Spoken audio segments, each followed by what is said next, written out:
अस्सलाम वालेकुम। Previous lecture में अगर किसी स्टूडेंट का कोई क्वेश्चन है तो वो पूछ सकता है।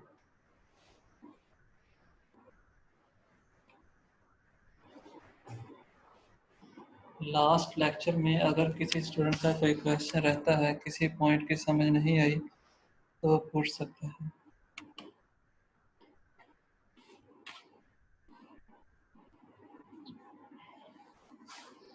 क्लियर है सबको?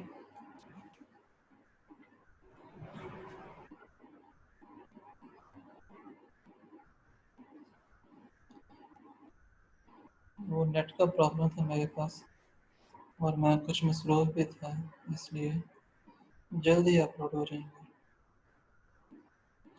कोई क्वेश्चन है तो पूछ सकते हैं। आज हम एक नए टेस्ट की तरफ मूव कर रहे हैं, जिसमें है अगर हमारे पास दो से ज़्यादा अगर हमने दो से ज़्यादा सैंपल्स को कंपेयर करना हो तो उसके लिए हम कौन सा टेस्ट यूज़ करेंगे और उस टेस्ट को हम कैसे परफॉर्म करेंगे उसके मतलब आज पढ़ेंगे। सबसे पहले हमने पढ़ा कि जब हमारे पास एक सैंपल हो तो हम क्या करते हैं। उसके अंदर भी दो सिचुएशन थी। जब sample give sample sample standard deviation given हो तो फिर हम क्या करते हैं। पॉपुलेशन स्टैंडर्ड डेविएशन हो तो हम क्या करते हैं। इसी तरीके से हमने दो सैंपल्स के साथ भी टेस्टिंग की और उसके अंदर भी दो सिचुएशन थी कि जब हमारे पास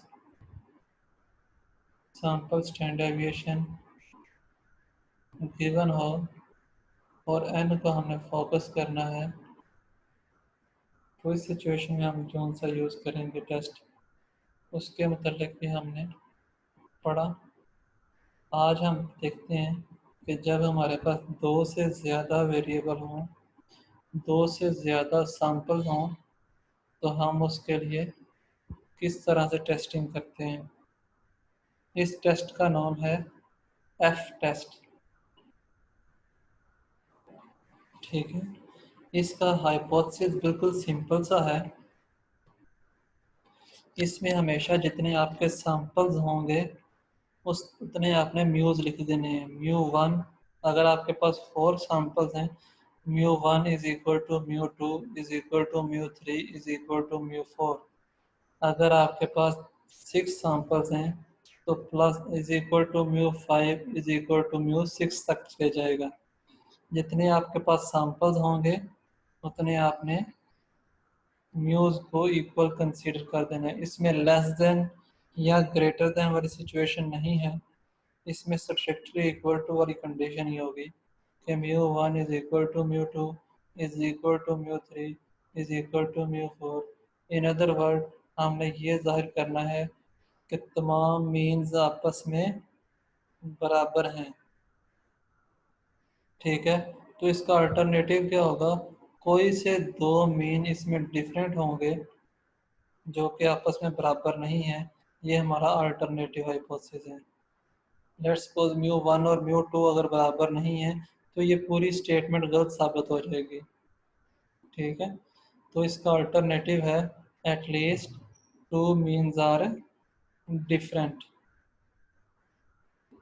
ठीक है, इसके बाद दूसरा स्टेप लेवल ऑफ सिग्निफिकेंस का है। अल्फा 10% भी हो सकता है, 5% भी हो सकता है, 1% भी हो सकता है, या इसके अलावा भी कोई हो सकता है। ठीक है, इसके बाद हमारे पास आता है टेस्ट स्टैटिस्टिक। इसका जो फार्मूला है F is equal to M S T divided by M S E. M S T से मुराद है mean square of treatment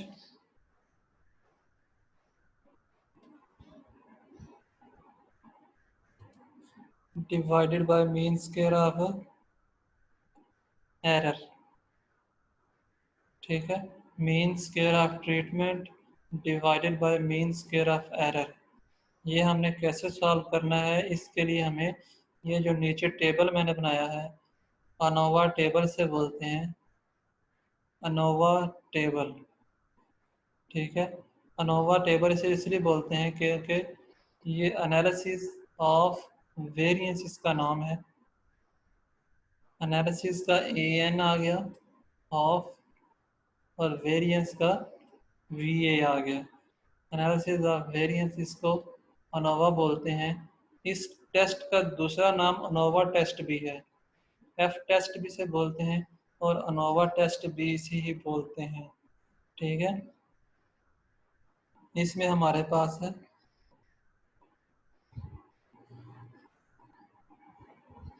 5 column होते हैं।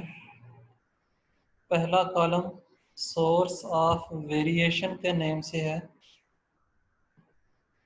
ठीक है, सोर्स ऑफ वेरिएशन। दूसरा कॉलम डिग्री ऑफ फ्रीडम के नाम से है। तीसरा कॉलम सम ऑफ स्केयर्स के नेम से है। चौथा कॉलम मीन स्केयर्स के नेम से है। और लास्ट वन एफ रेशो। ठीक है, तो सोर्स ऑफ वेरिएशन में सबसे पहले टोटल टोटल जितनी सोर्स ऑफ वेरिएशन है उसमें टोटल कितनी वेरिएशन है ये सारा बताएगा। हमारे पास जो गिवन सैंपल्स हैं उनमें टोटल वेरिएशन कितनी है वो हमें टोटल वेरिएशन बताएगी। और ट्रीटमेंट की वजह से जो वेरिएशन आ रही है वो हम यहाँ पर काउंट करेंगे। और रैंडम फ्लक्चुएशन जो सी है जिसको हम एरर बोलते हैं, इसको रेजिडुअल भी बोलते हैं, लेकिन आम अल्फाज में इसको एरर बोलते हैं। एरर की वजह से हमारे पास जो फ्लक्चुएशन आ रही है, जो वेरिएशन आ रही है, वो हम यहाँ पर काउंट करेंगे। ठीक है, तो इसके बाद दूसरा कॉलम आता है डिग्री ऑफ फ्रीडम का। डिग्री ऑफ फ्रीडम में सबसे पहले आता है टोटल का डिग्री ऑफ फ्रीडम, वो होगा n-1। हमारे पास जितनी भी ऑब्जर्वेशंस होंगी वो n होगा, तो n-1 करेंगे तो टोटल का डिग्री ऑफ फ्रीडम आ जाएगा। जितनी हमारे पास ट्रीटमेंट्स होंगी, ये जो सैंपल्स की बात कर रहे हैं यहाँ पर, इनको ट्रीटमेंट भी बोला जाता है। अगर हमारे पास 4 ट्रीटमेंट्स हैं तो μ1 μ2 μ3 μ4, 4 ट्रीटमेंट से मुराद 4 सैंपल्स। ठीक है, जितने सैंपल्स होंगे हम उन सैंपल्स को एज अ ट्रीटमेंट कंसीडर करते हुए t-1 करेंगे। ठीक है, जब इसकी एग्जांपल करेंगे तो मज़ीद ये क्लियर हो जाएगा आप लोगों को। इसके बाद है n-t, जितने आपके पास टोटल नंबर ऑफ ऑब्जर्वेशंस हैं माइनस जितनी आपकी ट्रीटमेंट्स हैं, वो करेंगे तो हमारे पास है n-t करेंगे तो हमारे पास एरर का डिग्री ऑफ फ्रीडम आ जाएगा। इसके बाद सम ऑफ स्केयर्स का कॉलम है, ये मैंने ब्लैंक छोड़ा हुआ है। ये जब हम क्वेश्चन करेंगे तो आपको ये एक्सप्लेन कर दूंगा। मीन स्केयर ऑफ टोटल की कोई हमें ज़रूरत नहीं होती, इसलिए इसको कैलकुलेट करने की ज़रूरत नहीं है। इसके बाद है यहाँ पर जो आंसर आएगा mean square of sum of square of treatment का, उसको हम डिग्री ऑफ फ्रीडम पे डिवाइड करेंगे। ठीक है, S S divided by D F degree of freedom, तो हमारे पास मीन स्केयर ऑफ ट्रीटमेंट का आंसर आ जाएगा। ठीक है, इसके बाद हमारे पास मीन स्केयर ऑफ एरर होगा जो कि यहाँ पर गिवन होगा, हमने फाइंड कर लिया होगा। Mean square of error divided by इसका डिग्री ऑफ फ्रीडम जो कि n-t है, उस पर डिवाइड करेंगे तो मीन स्केयर ऑफ एरर आ जाएगा। ठीक है, फिर इन दोनों को हम डिवाइड करेंगे, मीन स्केयर ऑफ ट्रीटमेंट यहाँ से और मीन स्केयर ऑफ एरर नीचे से, इन दोनों को हम डिवाइड करेंगे तो हमारे पास एफ रेशो आ जाएगी। और यही एफ रेशो हमें यहाँ पर रिक्वायर्ड है। ठीक है, यहाँ पर जो आंसर आएगा वो ये वाला आंसर होगा। ठीक है, इसके बाद चौथा स्टेप आएगा क्रिटिकल रीजन का। इसका क्रिटिकल रीजन एक ही होगा, F calculated greater than or equal to F alpha into treatment degree of freedom comma error degree of freedom. Treatment का degree of freedom T minus one comma error का degree of freedom N minus T.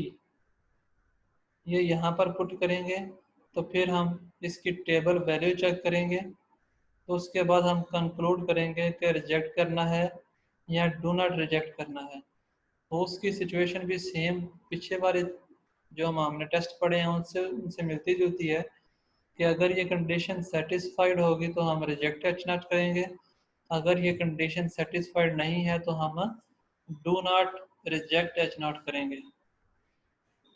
अब हम इसके जी clear है ये?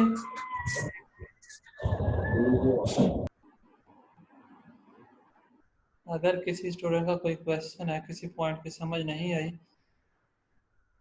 तो पूछ सकता है। वैसे भी जब हम इसके अब एग्जांपल करेंगे तो ये इसका मज़ीद क्लियर हो जाएगा।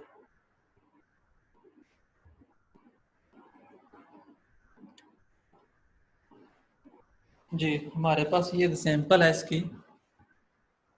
An experiment was conducted to compare the yields of three varieties of potatoes. The yield was as follows.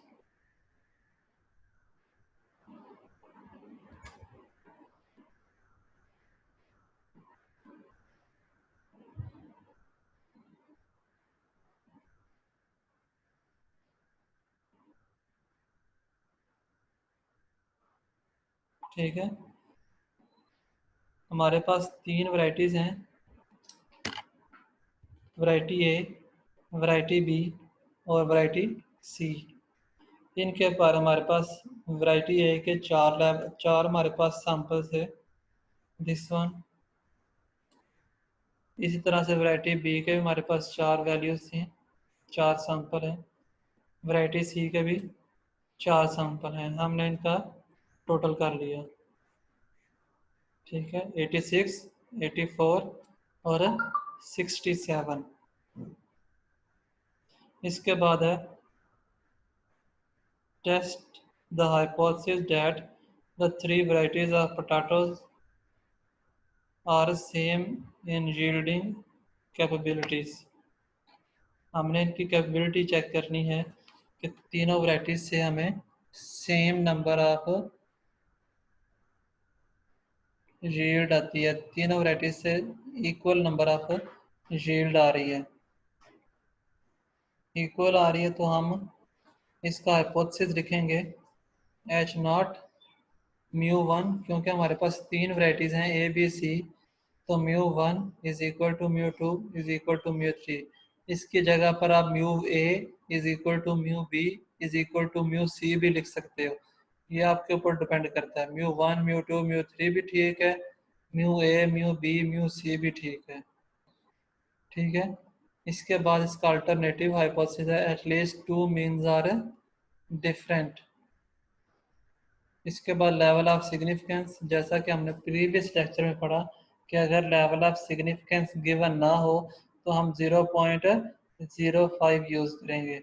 Alpha 0.05 हमने यूज़ किया। इसके बाद है test statistic, F is equal to M S T divided by M S E. ठीक है, इसके बाद हमने अनोवा टेबल करना है, ये इस क्वेश्चन का मेन पार्ट है।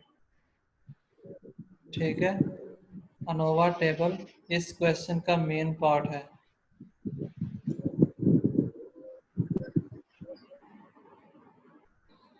ठीक है, तो उसके लिए हमारे पास टोटल n-1 था, तो n-1 हमारे पास यहाँ पर n12 हैं। 1 2 3 4 5 6 7 8 9 10 11 12 हमारे पास टोटल सैंपल 12 हैं। ये सारे काउंट करने हैं, इसमें डिस्क्रिमिनेशन नहीं होगी कि ये ए का है या बी का है या सी का है। हमारे पास जितने भी ये वैल्यूज़ होंगी जितनी भी वैल्यूज होंगी वो हमारे पास n होगा। तो n हमारे पास कितना 12, 12 माइनस 1 करेंगे तो 12 माइनस 1 किया तो 11 आ गया। तो टोटल का डिग्री ऑफ फ्रीडम 11 आ गया। इसके बाद है ट्रीटमेंट का डिग्री ऑफ फ्रीडम। हमारे पास 3 ट्रीटमेंट्स हैं, ट्रीटमेंट ए, बी और सी। सैंपल ए, सैंपल बी और सैंपल सी। तो उसमें सॉरी 2 डिग्री ऑफ फ्रीडम आ गया, 3 माइनस 1। इसके बाद n माइनस टी, एरर के लिए n माइनस टी करेंगे। n हमारे पास 11 है, सॉरी n हमारे पास 12 है, माइनस 3 करेंगे तो हमारे पास 12 माइनस 3 इज इक्वल टू 9 आ जाएगा। ठीक है। इसके बाद अब हमने टोटल का सम ऑफ स्क्वायर फाइंड करना है। ये थोड़ा लेंथी प्रोसीजर यहाँ से शुरू होगा जिसमें आपने मैक्सिमम कैलकुलेटर यूज करना है। ठीक है। इसका प्रोसीजर जो है वो आप एक दफ़ा गौर से देख लो। इसमें क्या होगा कि हमने हर वैल्यू का स्क्वायर करना है। 23 का स्क्वायर प्लस 18 का स्क्वायर, ये 23 का स्क्वायर प्लस 18 का स्क्वायर प्लस 16 का स्क्वायर, इस तरह से प्लस 26 का स्क्वायर, फिर 28 का स्क्वायर। इन सब वैल्यूज़ को हमने सम करना है। ठीक है। आफ्टर सोन 14 का स्क्वायर। इन तमाम वैल्यूज़ का हमने 1 बाय 1 स्क्वायर करके तो फिर उनको सम कर लेना है। ठीक है। जब हम ये काम कर लेंगे तो इसकी वैल्यू हम यहाँ पर पुट कर देंगे।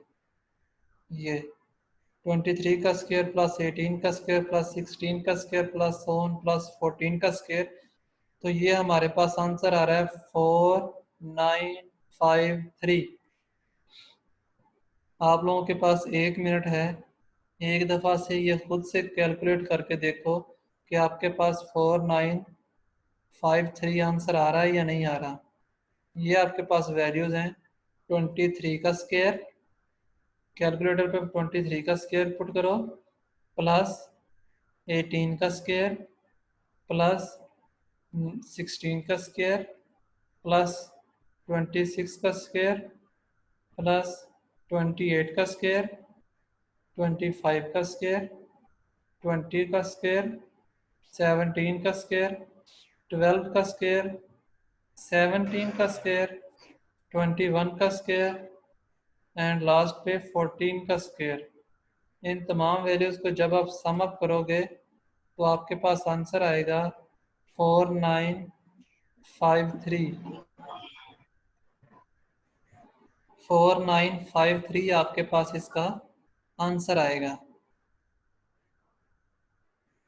ठीक है।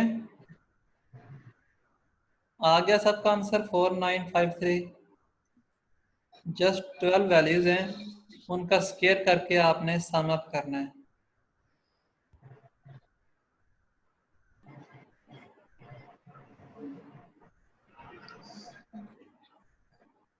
इसके बाद आपने क्या करना है, आपके पास ग्रैंड टोटल होगा। मुझे तेरे से लगा दे।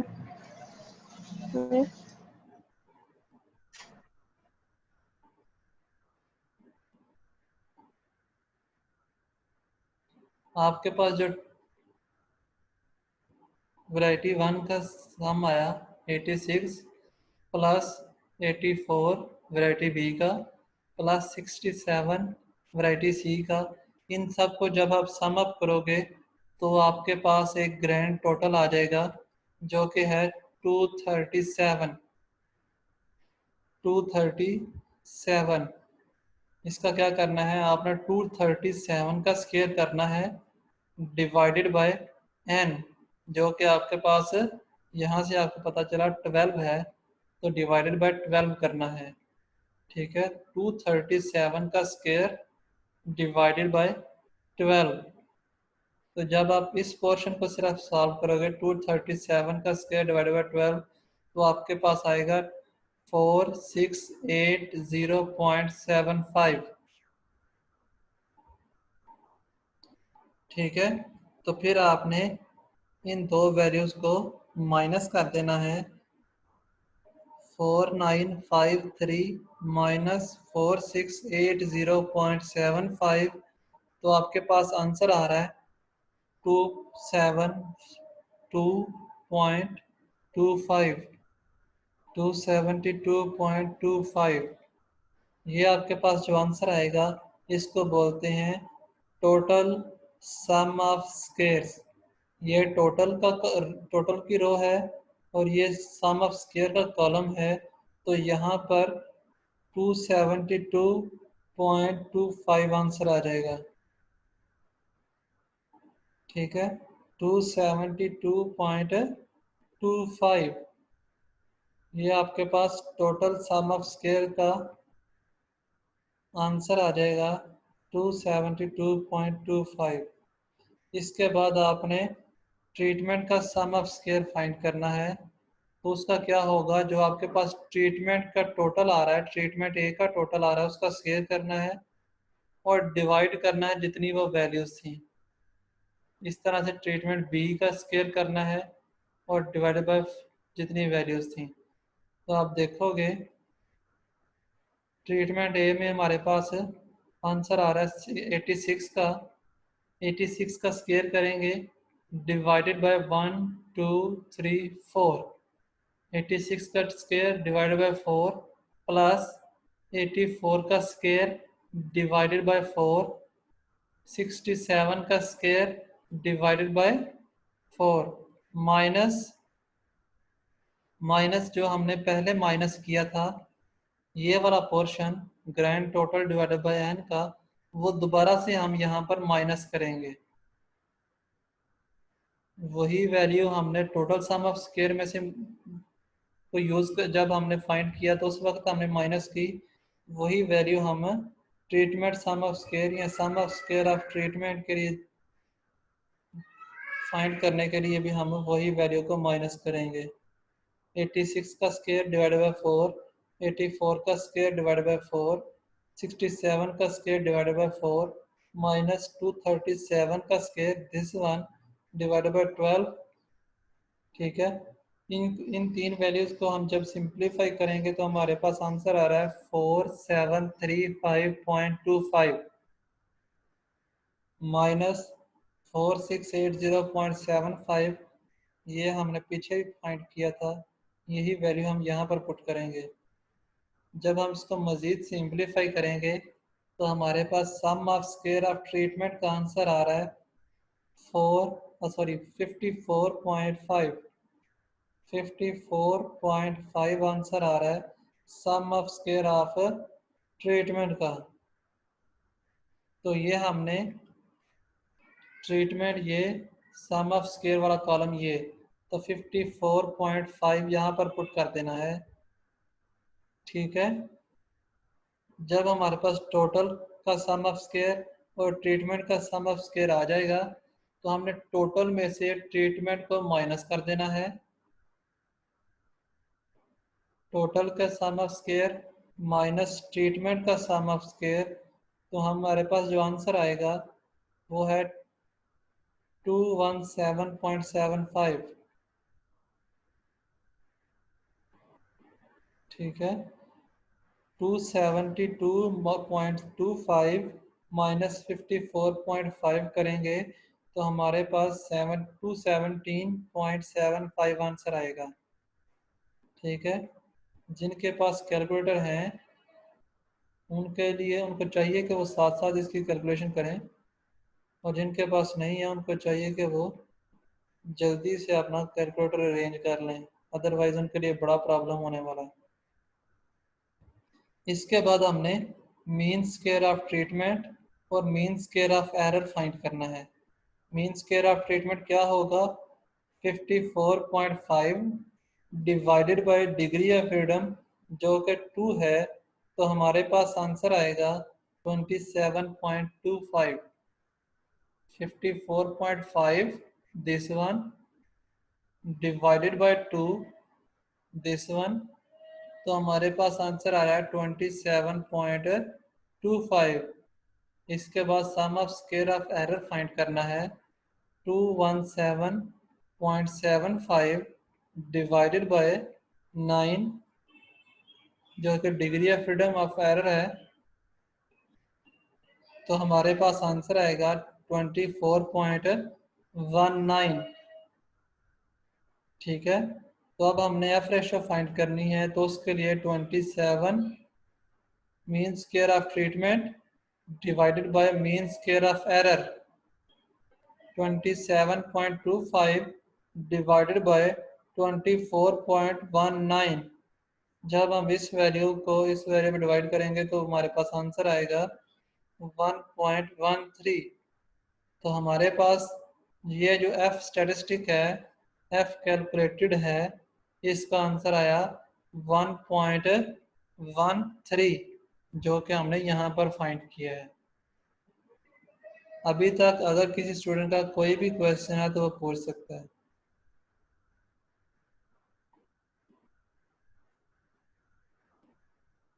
इस क्वेश्चन में कैलकुलेशन बहुत ज़्यादा है, तो जितनी ज़्यादा प्रैक्टिस करोगे, जितना ज़्यादा कैलकुलेटर यूज़ करोगे, उतना आपके लिए बेहतर होगा। इसके बाद क्रिटिकल रीजन आ जाता है। एफ कैलकुलेटेड ग्रेटर देन और equal to F alpha treatment degree of freedom comma error degree of freedom. F calculated हमारे पास 1.13 आया, 1.13 ग्रेटर देन और इक्वल टू एफ एल्फा हमारे पास 0.05 है, वो पुट कर दिया। इसके बाद treatment degree of freedom comma error degree of freedom.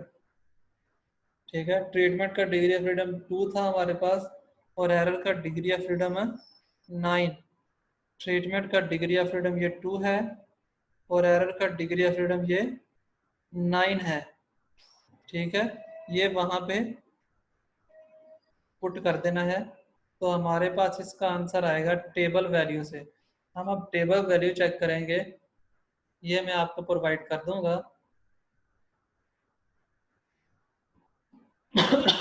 इसमें आप देखो, ये लिखा हुआ है अल्फा इज इक्वल टू 0.05, ये ऊपर लिखा हुआ है DF1, ये DF2 है। जो पहला डिग्री ऑफ फ्रीडम है वो यहाँ से चेक करेंगे, जो DF2 है वो यहाँ से चेक करेंगे।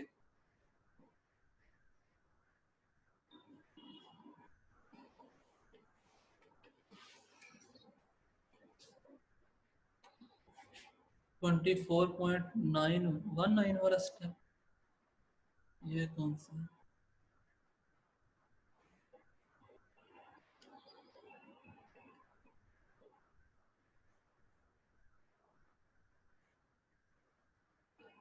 जी, ये वाला स्टेप ऐसे है कि जब आप 217.75 आपके पास sum of square of error है, इसको जब आप 9 पे डिवाइड करोगे, ठीक है, 217.75 डिवाइडेड बाय 9, तो आपके पास आंसर आएगा 24.19।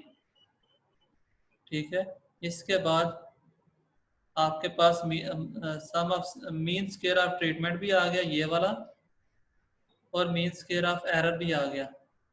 अब mean square of treatment divided by mean square of error करोगे तो आपके पास एफ रेशियो आ जाएगा।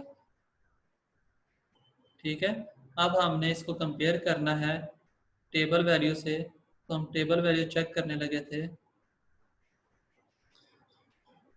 हमारे पास पहला डिग्री ऑफ फ्रीडम 2 का है,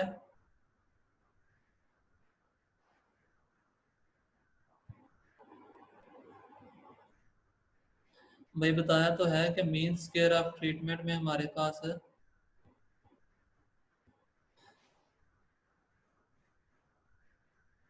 मीन स्क्वायर 27.25 ये जस्ट आपके पास जो सम ऑफ स्केयर आएंगे, ये सम ऑफ स्केयर, इसको डिग्री ऑफ फ्रीडम, इसी के डिग्री ऑफ फ्रीडम पे डिवाइड करना है। 54.5 डिवाइडेड बाय 2 करेंगे तो हमारे पास ये 27.25 आ जाएगा। जब हम मीन स्क्वायर ऑफ एरर जो हमने फाइंड कर लिया हुआ है, this one sum of square of error, तो इसको डिवाइड करेंगे 9 के ऊपर। 9217.75 डिवाइडेड बाय 9 करेंगे तो हमारे पास ये वाला आंसर आ जाएगा।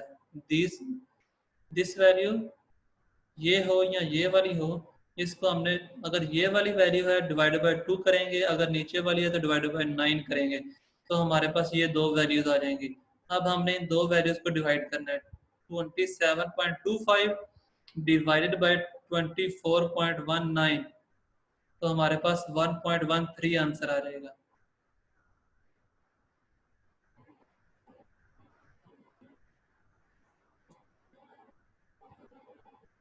अब हमारे पास जो पहला डिग्री ऑफ फ्रीडम है वो 2 है और दूसरा 9 है, ठीक है, 2 और 9, तो ये हमारे पास 4.2565 आंसर आ रहा है। पहला डिग्री ऑफ फ्रीडम 2 का है, दूसरा डिग्री ऑफ फ्रीडम 9 का है, तो 4.2565।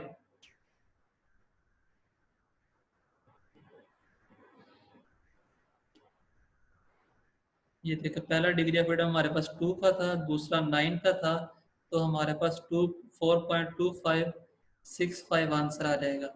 इसको हम कंपेयर करेंगे तो हमें पता चलता है कि 1.13 ये 4.2565 से बड़ा नहीं है, ये छोटा है, ये कंडीशन सेटिस्फाइड नहीं है, तो हम कहेंगे कि do not reject the null hypothesis. ठीक है, इस लेक्चर का टाइम खत्म होने वाला है, मैं दोबारा लॉग इन करता हूँ। तो अगर किसी स्टूडेंट का क्वेश्चन हुआ तो आप लोग